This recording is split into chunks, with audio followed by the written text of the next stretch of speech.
Lads, MVs, and lasses, if you live in the Harris Branch neighborhood in Austin, Texas, my name's Anthony. I'm your neighbor.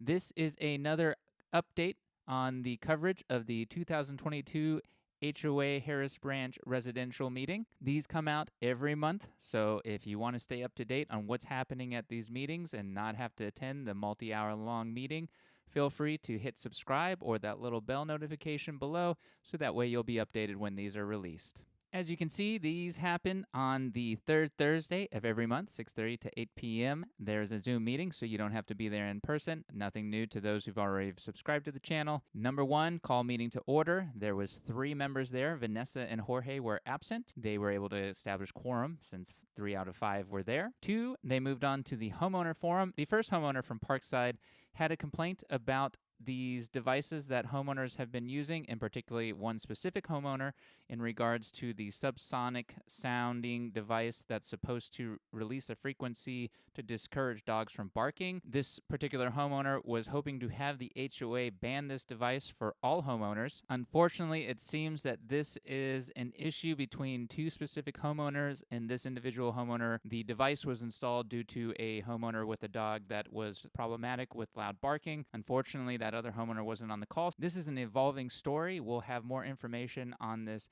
next year. I know at this point the HOA attorney has sent something to that homeowner in regards to having them no longer use that device. The second homeowner that was on again in regards to dogs, this is in regards to an issue that they were having with an individual or individuals that do not live in our neighborhood. They have, according to this homeowner, wolf hybrids that they were bringing to our dog park, and unfortunately these dogs were not well behaved, created a lot of issues with homeowners, and this situation, allegedly this dog attacked them, bit them in their dog, and so they have been reluctant to use the park. Luckily, they did the right thing, because in a situation like this is a criminal action. You need to call the police. The HOA does not have jurisdiction over this. The thing that the HOA can do in these situations is if you call the HOA after you've called the police and they are there, an HOA representative can come out and then help press charges for trespassing, as it is clearly stated that the dog park is only for homeowners. Now, I wanted to kind of talk a little bit about the dog park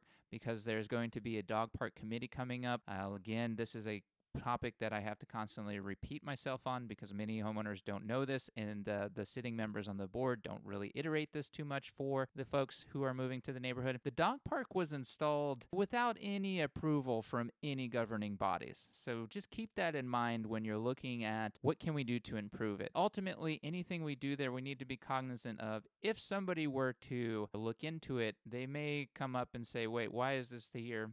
Who approved this? And no, you can't have it. Get it out of here. So just keep that in mind when you're thinking about the dog park. Back to the issue with the wolf hybrids, the non-homeowner who is using this dog park, our attorney has sent a notice to these individuals to let them know, hey, you're on the watch list. Don't show up again. Otherwise, indeed, the HOA will do something. In my book, that's a great win for everybody.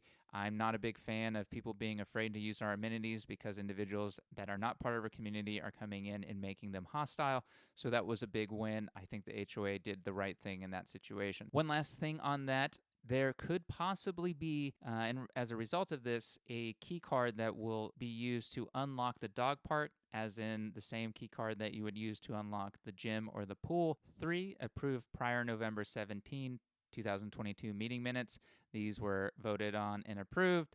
4, the treasurer's report. Jorge was not there, so Mike covered for him. Mike went through a couple of the items. He explained that the budget is available on Town Square. That is linked below in the description of this video, along with other links to other community resources. Highly recommend you click those, sign up, and join those groups. A lot of people should be receiving or should have already received their assessment for this year's dues. Those dues total $494. This is the same amount as the dues were last year, so no increase there. Good on the board for doing that. In order to pay those, all you have to do is log into Town Square, again linked in the description below. You can pay it with a credit card or a debit card, or if you're having any issues financially, always reach out to Goodwin or Raquel and ask for a payment plan so that way that large amount can be broken up into a much more feasible payment. Mike went on to explain that we were $300,000 in the negative due to the amenity center. This is a one-time expense. This is budgeted out of the reserve as far as I understand. Additionally, we had a $5,000 water leak in Glencoe that the HOA had to address, as well as a janitorial bill that came in. It was 2 bills at once. This was in regards to the pond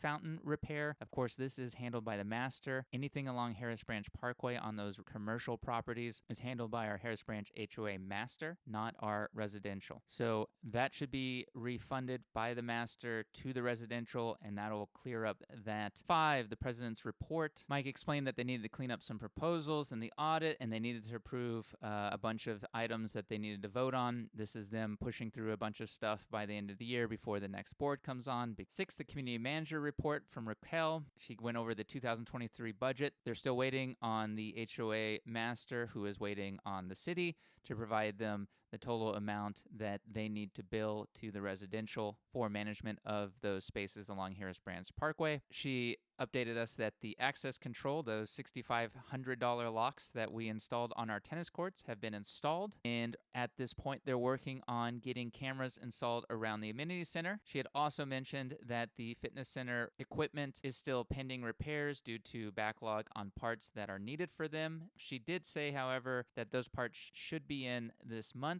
So we'll see next year if that is the case, and those are up to date and repaired. 7, committee reports. A, neighborhood representative Gary Belcher. Gary talked about the additional large brush pickup that the city announced. You should have all gotten mailers and emails regarding this, as well as talked about the freeze that hopefully most of you survived. B, the fence committee. No update there. Martin was not present. C, the architectural change committee.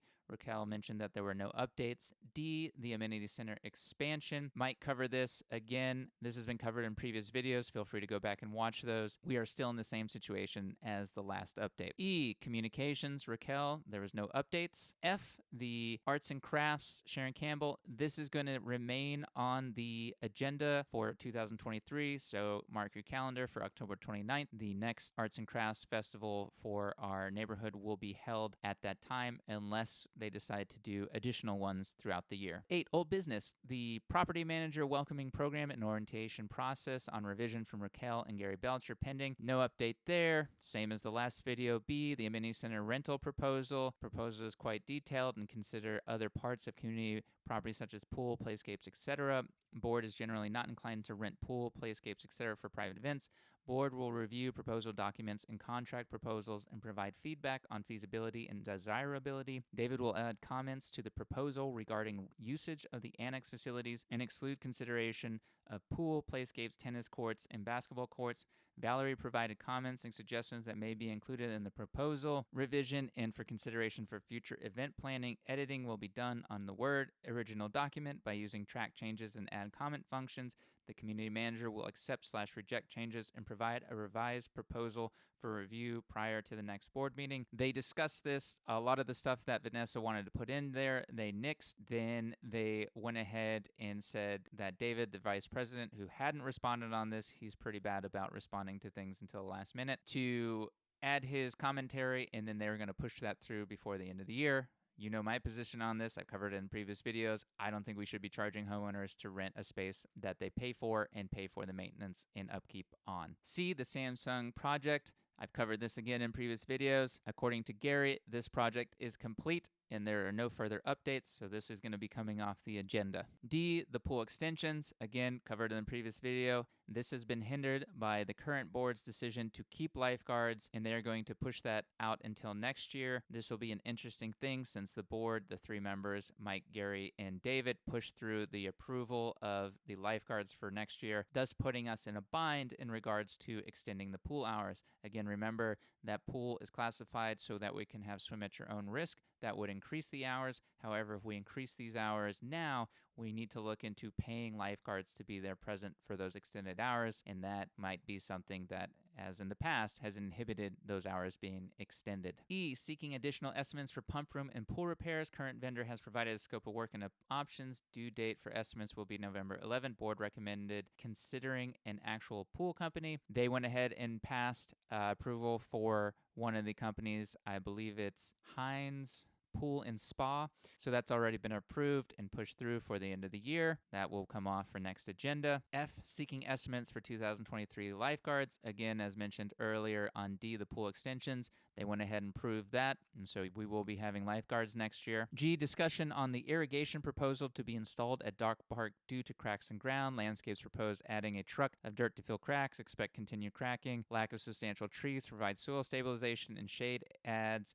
to the impact of summer heat. Hey, they added in my language. Community manager will also seek estimates from landscapes to add trees like the size type used along Harris Branch Parkway, seeking a homeowner dog park use committee. G, as I mentioned, the homeowner who complained about the individual using the dog frequency device to discourage barking. She is planning on being part of that committee and we'll be looking into those items. H, the Thistle Hill Monument repair. The cost of that repair is looking to be $18,000 just to fix a concrete brick wall. Again, the board rammed that through, Mike, David, and Gary, so that was approved. So that will be falling off this agenda for next year. I, the Alamo Concrete Settlement offer for the lien. This again is something I mentioned in previous videos. Feel free to go back and watch to find out what we're talking about on that. But it does look like Alamo is going to accept the offer from the residential HOA. J, phase 3 of the Clean Stain project will be scheduled with Classic Seal in 2023. This will be reserved fund expenditure per reserve study. Next year should be the final phase of that. It's coming out of the reserve study, which will not be coming from the annual assessment fees from homeowners. K, the tennis court locks. Proposal sent to board for approval, including terms of warranty. Once signed, installation can be scheduled.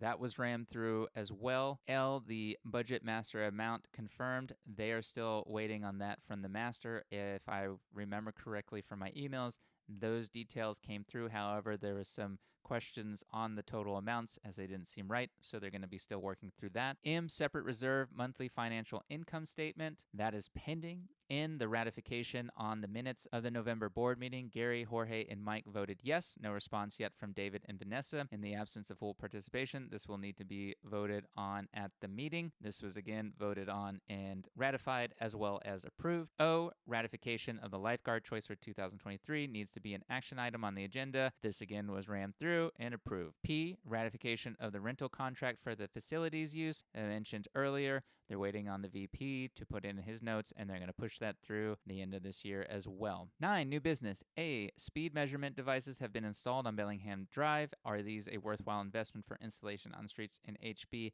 that often have speeding vehicles, particularly so on HB Parkway, Farmhaven, and St. Marion? Community manager will inquire about the feasibility for HOA. I have no issue with these being installed. However, I'm confident that these must be installed now that we're under Travis County jurisdiction, that they must be installed by the city. So that would be something that we would have to get trending and have the city come out and install. 10, the executive session. Of course, I'm not able to go to those yet, nor am I able to discuss what happens in those, so I won't be able to give updates on those next year.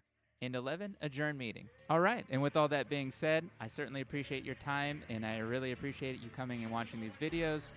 I expect that next year will be an exciting year for the board. I will be on the board, so if there's any questions, concerns, or comments, put them in the comment section below, or simply show up to an HOA meeting and share with us your thoughts and opinions. And with all that being said, y'all stay safe out there, take care,